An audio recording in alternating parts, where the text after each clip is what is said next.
Okay, today we are going to do what is also called the Tunisian tire tread stitch. Now you're going to see this and you're going to actually notice that it is awful familiar. It is also called the honeycomb stitch. It is basically done the same way, but some books call it the tire tread, some call it the honeycomb. And it's always a great stitch to revisit. So you're going to need any odd number for this stitch. So I'm going to chain 13.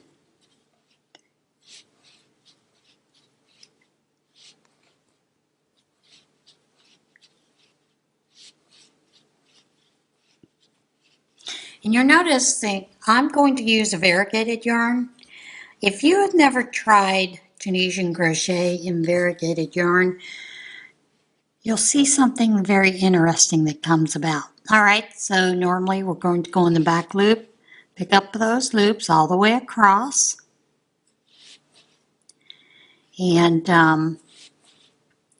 if you need to count to make sure that you have an uneven number, by all means do so. I have no worries about this because I know I'm going to have an uneven number.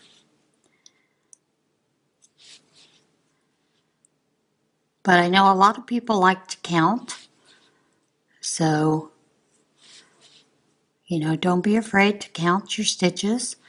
It always works, it always helps, especially with Tunisian, because sometimes you can get off on your count. We should have 13 stitches, 2, 4, 6, 8, 10, 12, 13, and we do. And the return pass is the normal return pass. Chain 1, yarn over, pull through 2, yarn over, pull through 2, yarn over, pull through 2, yarn over, pull through 2. You're going to do that all the way across to the end.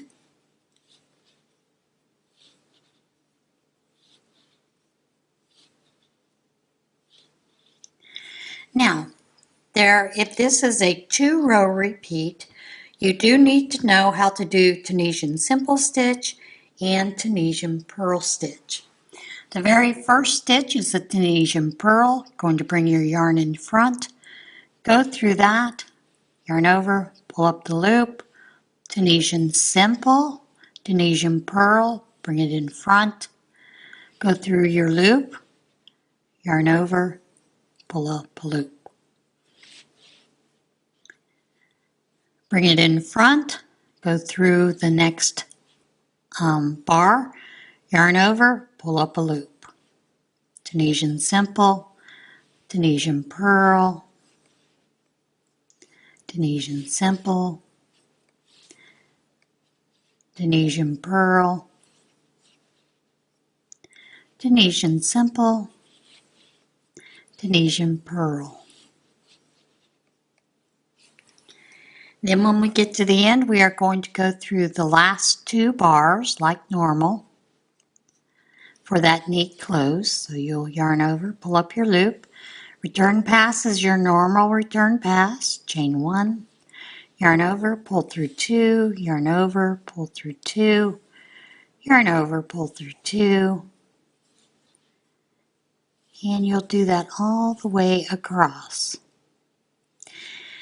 Now, I have told you in the past that it's a good idea to learn to read your stitches. So, when we're reading our stitches, we'll see there is a bar that comes across, wraps around that first loop. That's the previous purl stitch. That lets you know it's a purl. This is your Tunisian simple. Now for the second row, you're going to do the opposite. You will do a Tunisian simple stitch where the purl stitches are, and a purl stitch where the Tunisian simple stitches are. And you're going to repeat that across.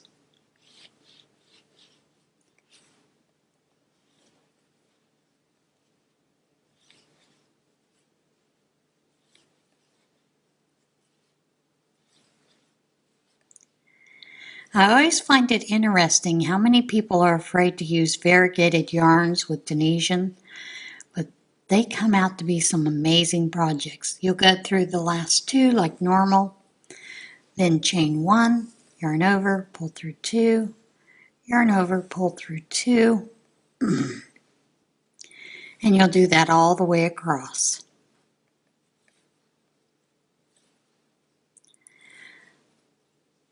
So we will start again that first row of our thread stitch or whatever you want to call it, and we're going to start with a purl stitch this time.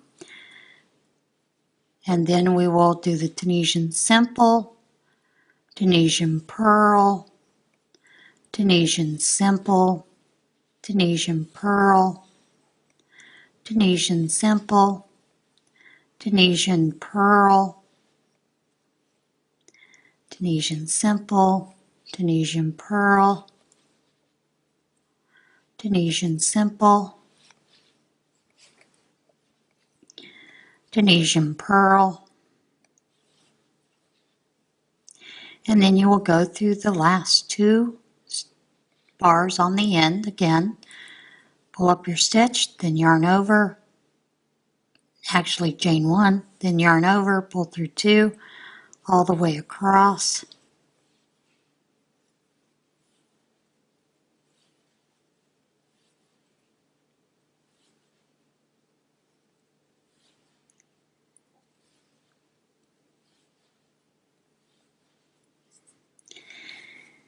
Now we're ready for that next row, and of course the next row begins the opposite way. It begins with the Tunisian simple stitch, followed by a purl, Tunisian simple, followed by a purl, simple, followed by a purl stitch,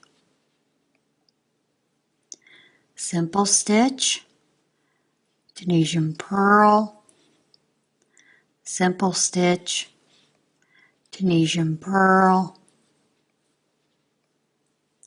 simple stitch, and then you go through the last two bars at the end like normal. Pull up a loop, chain one, yarn over, pull through two, yarn over, pull through two, all the way back.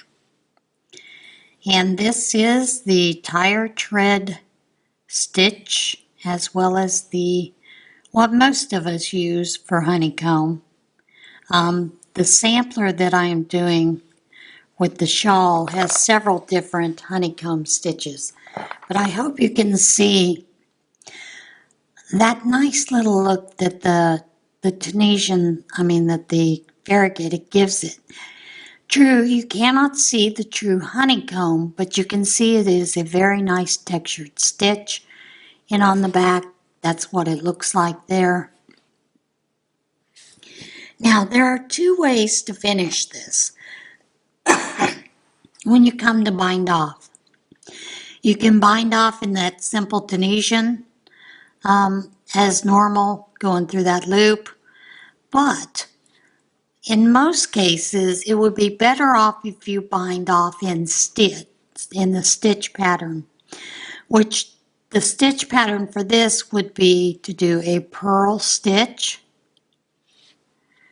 yarn over, and then pull through. Then a simple stitch, pull through, another purl stitch, and pull through. And that is one other way to bind that off instead of doing just your Tunisian simple stitch.